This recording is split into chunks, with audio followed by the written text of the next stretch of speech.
Sindh headline news जो सिंध के सलाम। अली अकबर सोलंकी के आवाज़ में मसू भुलगुड़ी का गुलाम मुस्तफ़ा बिरोही की रिपोर्ट मुताबिक वफाकी हुकूमत की गरीब दुश्मन पॉलिसियुनि जिथे आवाम की चेल चिबी कर छड़ी है, उते वरी पेट्रोल के अखन में कयल वाध आवाम के 2 वक्त के वेलन का भी महरूम करने में का भी कसर न छड़ी।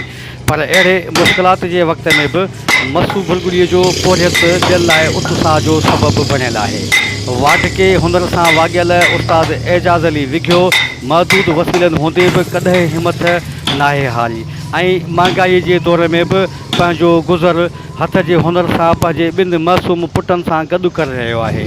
वो अज भी पंहिंजे दुकान ते जंडीअ वारे मशीन ते काठ के पावन के जंडी जो कम करे गुल चित्र ठाहे वार्निश ऐं रंग रोगन करे चिंकी फटे ते रखी मसू भुलगुड़ी ऐं आस पास के मुख़्तलिफ़ शहरन ॾांहुं खणी वञी विकिणंदो आहे ऐं इन मां वरी कच्चो माल वठी नओं माल तैयार कंदो आहे।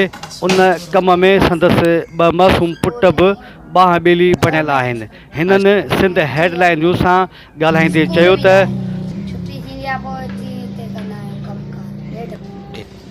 बाबे सां कमु कंदा आहियूं, 30 रुपया मज़ूरी मिलंदी आहे गवर्नमेंट।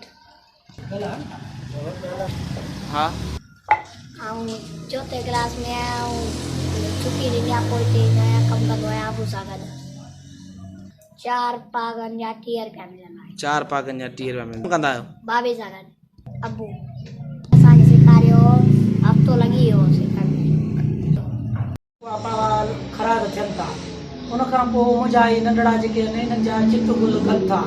चित्र गुल करे पोइ उन खां बाद असां रेगमाल हणी, पोइ वार्निश हणी, पोइ जेको आहे अॻिते बाज़ार में खणी वञूं था ताकी अॻिते कस्टमर खे माना हीअ शइ भली लॻे ऐं जेको आहे 2 दाणा असांजा जेको आहे वधीक करे हलनि।